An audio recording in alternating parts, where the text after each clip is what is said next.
एक ऋषि का संकल्प कितना बड़ा हो सकता है?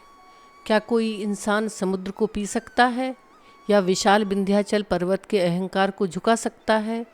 गर्भनाल की इस विशेष कड़ी में आज हम पांडवों के तीर्थाटन की उस यात्रा पर चलेंगे जहां लोमस ऋषि ने युधिष्ठिर को सुनाई एक ऐसी महान तपस्वी की गाथा जिसका नाम सुनते ही दैत्य कांप उठते थे। महातेजस्वी अगस्त मुनि, जिन्होंने अपनी योग शक्ति से असुर वातापी का अंत किया और देवताओं की रक्षा के लिए समुद्र तक का आचमन कर दिया। आखिर क्यों अगस्त मुनि को विंध्याचल पर्वत का मार्ग रोकना पड़ा और कैसे उन्होंने एक क्रूर राक्षस को अपने पेट में ही भस्म कर दिया? आइए जानते हैं महान शौर्य और शक्ति से भरी अगस्त मुनि की यह अनकही गाथा। युधिष्ठिर जब राजा थे तब जिन ब्राह्मणों ने उनके यहाँ आश्रय लिया था, वनवास के समय भी उन्होंने युधिष्ठिर का साथ नहीं छोड़ा। ऐसे कठिन समय में इतने सारे ब्राह्मणों का पालन करना कठिन काम था, लेकिन युधिष्ठिर उसे बड़ी आस्था से साथ निभा रहे थे। अर्जुन की तपस्या करने को जाने के बाद एक बार लोमस नाम के ऋषि, यशस्वी ऋषि, युधिष्ठिर के आश्रम में आए। उन्होंने देखा कि युधिष्ठिर को ऋषि मुनियों ने भारी भीड़ के साथ घेरे हुए हैं। उन्होंने युधिष्ठिर को सलाह दी कि वनवास के दिनों में इतने लोगों की भीड़ को साथ रखना उचित नहीं, यह जितनी कम हो उतना अच्छा। इसलिए अपने साथ के लोगों की संख्या कम कर लीजिए और कुछ समय के लिए तीर्थाटन के लिए चले जाइए। लोमस ऋषि की सलाह मानकर युधिष्ठिर ने अपने साथ के लोगों को बताया, हम लोग तीर्थाटन को जाने वाले हैं। मार्ग में काफ़ी मुसीबतें आ सकती हैं, इस कारण जो लोग तकलीफ़ नहीं उठा सकते, जो स्वादिष्ट भोजन पाने की लालसा में साथ रहना चाहते हैं, जो अपने साथ भोजन नहीं पकाते और जो मुझे राजा समझकर यहाँ आश्रय लिए हुए हैं, अच्छा है कि वे सब धृतराष्ट्र के पास चले जाएं। अगर वह आश्रय ना दें तो पांचाल नरेश द्रुपद के पास चले जाएं। ब्राह्मणों को इस भांति समझाकर और लोगों को इधर उधर भेजकर युधिष्ठिर ने अपने पास का जमाघट कम कर लिया और पुण्य क्षेत्रों की यात्रा के लिए निकल पड़े। यात्रा में वह प्रत्येक तीर्थ की पूर्व कथा में जहाँ जैसी प्रचलित होती सुनते। इसी यात्रा के दौरान वे पांडवों को अगस्त मुनि की कथा भी सुनने में आई। एक बार यात्रा करते हुए महामुनि अगस्त ने देखा कि कुछ तपस्वी उल्टे लटके हुए हैं और इस कारण बड़ी तकलीफ पा रहे हैं। उन्होंने पूछा कि आप लोग कौन हैं, यह घोर यातना क्यों सह रहे हैं? तपस्वियों ने उत्तर दिया, बेटा, हम तुम्हारे पूर्वज पितृ हैं। तुम अवैवाहित ही रह गए, इस कारण तुम्हारे बाद हमें पिंड तर्पण देने वाले कोई नहीं रह जाएगा। इस कारण हमें घोर तपस्या करनी पड़ रही है। यदि तुम विवाह करके पुत्रवान हो जाओ तो हम इस यातना से छुटकारा पा जाएंगे। यह सुनकर अगस्त ने विवाह करने का निश्चय किया। विदर्भ देश के राजा के कोई संतान ना थी, उन्हें इसका बड़ा शौक था। एक बार राजा ने अगस्त मुनि से हाथ जोड़कर प्रार्थना की कि मुझे संतान होने का वर दीजिए। अगस्त ने वर तो दे दिया, किंतु एक शर्त के साथ। वह बोले, राजन, तुम्हारी पुत्री होगी, लेकिन उसका विवाह मेरे साथ करना होगा। वरदान देते समय मुनि ने स्त्रियोचित सौंदर्य के लक्षणों से सुशोभित एक अनुपम सुंदरी की कल्पना कर ली थी। विदर्भ नरेश की रानी ने ऐसी ही एक पुत्री को जन्म दिया जिसका लावण्य अलौकिक था। पुत्री का नाम लोपामुद्रा रखा गया। दिन दूनी रात चौगनी बढ़ती हुई लोपामुद्रा विवाह योग्य वर को प्राप्त हो गई। विदर्भ राज की कन्या की अनूठी सुंदरता की ख्याति दूर दूर तक फैली हुई थी, परंतु फिर भी अगस्त के डर के मारे कोई राजकुमार उससे विवाह करने को प्रस्तुत न होता था। इस बीच अगस्त मुनि फिर एक बार विदर्भ राज की सभा में आ पहुँचे और राजा से बोले, पितरों को संतुष्ट करने के लिए पुत्र पाने का इच्छुक हूँ। अपने दिए वचन के अनुसार अपनी पुत्री का विवाह मेरे साथ कर दीजिए। अनेक सखियों से घिरी हुई दास दासियों की सेवा टहल में पली अपनी लाडली बेटी को जंगल में रहने वाले को साग पात खाने वाले मुनि के हाथों सौंप देना राजा को बड़ा ही नागवार गुजरा। फिर भी वे वचन दे चुके थे, ऋषि के क्रोध का भी डर था। राजा बड़े असमंजस में पड़ गए। राजा रानी को इस प्रकार चिंतित देखकर लोपामुद्रा ने कहा, आप उदास क्यों होते हैं? मेरे कारण आपको मुनि का श्राप सहना पड़े, यह कभी नहीं हो सकता। मुनि के साथ मेरा विवाह कर दीजिए, मुझे भी यही पसंद है। बेटी की बातों से राजा को सांत्वना मिली और राजा ने अगस्त मुनि के साथ लोपामुद्रा का विधिवत विवाह कर दिया। ऋषि वन में जाने लगे तो लोपामुद्रा भी उनके साथ चलने को तैयार हुई। ये कीमती आभूषण और वस्त्र ही उतार दो, मुनि ने कहा। लोपामुद्रा ने तुरंत अपने सुंदर गहने कपड़े उतारकर सखियों को दे दिए और खुद बलकल और मृग चर्म पहनकर खुशी खुशी अगस्त मुनि के साथ हो ली। गंगा नदी के उद्गम पर अगस्त मुनि का आश्रम था। वहाँ लोपामुद्रा अगस्त के साथ व्रतपूर्वक रहने लगी। वह बड़ी सावधानी और चिंता के साथ मुनि की सेवा शुश्रूषा करती और उनका मन बहलाती। इस प्रकार सेवा करके उसने उन्हें पूर्ण रूप से लुभा लिया। लोपामुद्रा की सेवा, सौंदर्य और हाव भाव से मुनि के मन में काम जागृत हो उठा। उन्होंने लोपामुद्रा को गर्भधारण के लिए बुलाया।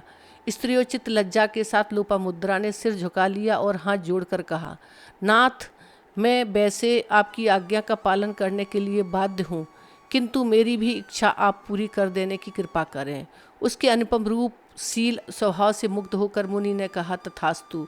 लोपामुद्रा ने कहा, मेरी इच्छा है कि पिता के यहाँ जो कोमल सैया और सुंदर वेशभूषा मुझे प्राप्त थी, यहाँ भी मिले। आप भी सुंदर आभूषण धारण करें और हम दोनों संभोग करें।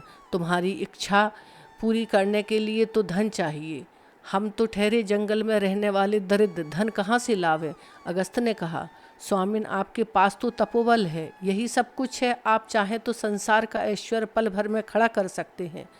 लोपामुद्रा ने कहा, तुम्हारा कहना तो ठीक है, पर यदि मैं तपोबल से धनार्जन करने लग जाऊं तो फिर मेरा तपोबल सांसारिक वस्तु के लिए खर्च हो जाएगा। क्या तुम्हें यह पसंद है कि मैं इस प्रकार तपोबल गंवाऊं? अगस्त ने कहा, नहीं, मैं यह नहीं चाहती कि आपकी तपस्या इन बातों के लिए नष्ट हो जाए। मेरी मनसा तो यह थी कि आप तपोबल का सहारा लिए बगैर ही कहीं से काफ़ी धन ले आते। लोपामुद्रा ने उत्तर दिया, अच्छा भाग्यवती, मैं वही करूँगा जिससे तुम्हारी इच्छा पूर्ण हो। यह कहकर अगस्त मुनि एक मामूली ब्राह्मण की भांति राजाओं से धन की याचना करने चल पड़े। अगस्त मुनि एक ऐसे राजा के यहाँ गए जो अपने अटूट धन वैभव के लिए प्रसिद्ध था। जाकर बोले, राजन, कुछ धन की याचना करने आया हूँ, किंतु मुझे दान देने से ऐसा न हो कि किसी और ज़रूरतमंद को तकलीफ़ पहुँचे या आवश्यक खर्च में कमी पड़ जाए। राजा ने अपने राज्य के आय और व्यय का सारा हिसाब उठाकर अगस्त ऋषि के सामने रख दिया और कहा, आप स्वयं ही देख लें, व्यय से जितनी अधिक आय हो वह आप ले लें। अगस्त ने सारा हिसाब उलट पुलट कर देखा तो मालूम हुआ कि जितनी आमदनी है उतना ही खर्च भी है, बचत कुछ भी नहीं। किसी भी सरकार का आय और व्यय बराबर ही होता है। उन दिनों भी यही बात थी। अगस्त ने सोचा कि यदि मैं यहाँ से कुछ लूँगा तो प्रजा को कष्ट पहुँचेगा, इसलिए राजा को आशीष देकर वह दूसरे राजा के यहाँ जाने लगी। यह देखकर राजा ने कहा, मैं भी आपके साथ चलूँगा। अगस्त ने उसे अपने साथ ले लिया और एक दूसरे राजा के यहाँ गए। वहाँ भी यही हाल था। इस प्रकार अगस्त मुनि ने अपने अनुभव से जान लिया कि न्यायोचित ढंग से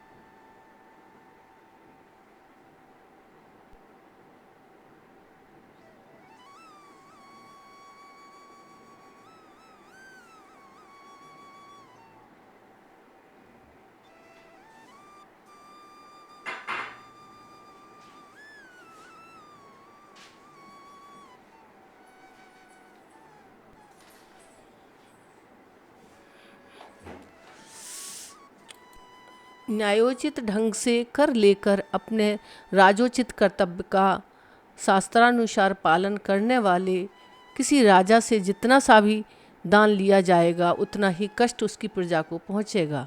यह सोच अगस्त तथा सब राजाओं ने तय किया कि इलबल नाम के एक अत्याचारी असुर राजा के पास जाकर दान लिया जाए। इलबल और वातापी दोनों असुर भाई थे। ब्राह्मणों से उनको बड़ी नफरत थी। उन दिनों ब्राह्मण लोग मांस खा लेते। इससे फ़ायदा उठाकर इलबल ब्राह्मणों को न्योता देता और अपने भाई वातापी को असुर माया से बकरा बनाकर उसी का मांस ब्राह्मण मेहमान को खिला देता। ब्राह्मणों के खा चुकने के बाद इलबल पुकारता, वातापी आ जाओ। मरे हुए को जलाने की शक्ति इलबल को प्राप्त थी। उससे वातापी ब्राह्मण का पेट चीरकर हंसता हुआ सजीव निकल आता। इस प्रकार कितने ही ब्राह्मणों को इन असुरों ने मार डाला था। असुर सोचते थे कि इस प्रकार से वे धर्म को धोखा देकर पुण्य सुख भी लूट रहे हैं और ब्राह्मणों का काम तमाम करके अपना उद्देश्य भी पूरा कर रहे हैं, लेकिन यह उनकी भूल थी। अगस्त के आने की खबर पाकर दोनों भाई बड़े खुश हुए कि अच्छा मोटा ताज़ा शिकार आया। उन्होंने ऋषि का आदरपूर्वक स्वागत किया और भोजन के लिए न्योता दिया। हमेशा की तरह वातापी को बकरा बनाकर उसका मांस अगस्त को खिलाया गया। वे यह सोचकर बड़े खुश हुए कि बस ये ऋषि अब घड़ी भर के मेहमान हैं। और मुनि जब भोजन कर रहे तो इलबल ने पुकारा, वातापी आओ भाई, जल्दी आओ, देर मत करना, नहीं तो कहीं ऋषि तुम्हें हजम ना कर जाए। यह सुन अगस्त बोल उठे, वातापी अब आने की जल्दी ना करो, संसार की भलाई के लिए तू हजम कर लिया गया है। कहते कहते मुनि ने जोर से डकार ली और अपने पेट पर हाथ फेरा। इलबल घबरा गया, चिल्ला कर भाई का नाम पुकारने लगा, लेकिन वातापी जीवित हो तो आवे। अगस्त मुनि मुस्कुराकर बोले, क्यों व्यर्थ को अपना गला फाड़ रहे हो, वातापी तो कभी का हजम हो चुका है। असुर इलबल अगस्त ऋषि मुनि के पैरों पर गिर पड़ा और क्षमा मांगी तथा जितने धन की उन्हें इच्छा थी उनके चरणों में लाकर रख दिया। ऋषि ने उसे क्षमा कर दिया। धन लेकर आश्रम लौटे और लोपामुद्रा की इच्छा पूर्ण की। अगस्त ने लोपामुद्रा से पूछा, तुम्हें अच्छे अच्छे 10 पुत्र चाहिए या 10 को हराने योग्य एक? लोपामुद्रा ने कहा, नाथ, मुझे एक ही ऐसा बेटा चाहिए जो यशस्वी हो, विद्वान हो और धर्म पर अटल रहे। कथा है कि लोपामुद्रा ने एक ऐसा ही पुत्र को जन्म दिया। अगस्त मुनि की एक और कथा है। एक बार विंध्याचल को मेरू पर्वत की ऊंचाई देखकर ईर्ष्या हो गई और वह स्वयं भी मेरू जितना ऊंचा होने की इच्छा से बढ़ने लगा। बढ़ते बढ़ते विंध्याचल इतना ऊंचा हो गया कि सूर्य और चंद्रमा की गति के रुक जाने का डर हो गया। देवताओं ने अगस्त मुनि से इस संकट से छुटकारा दिलाने के लिए प्रार्थना की। अगस्त ने प्रार्थना स्वीकार कर ली। वे विंध्याचल के पास गए और बोले, पर्वत श्रेष्ठ, जरा मुझे रास्ता दीजिए। एक अचानक कार्य से मुझे दक्षिण देश जाना है, मुझे रास्ता दे दीजिए और मेरे लौट आने तक रुके रहिएगा, उसके बाद आप बढ़ सकते हैं। विंध्याचल की अगस्त पर बड़ी श्रद्धा थी, इसी कारण अगस्त का अनुरोध मानकर अपनी बढ़ती रोक ली। अगस्त मुनि दक्षिण देश चले गए किंतु वापस न लौटे और विंध्याचल उनकी बाट देखता हुआ आज तक रुका पड़ा है और बढ़ने नहीं पाता। इस प्रकार अगस्त मुनि दक्षिण देश में ही बस गए।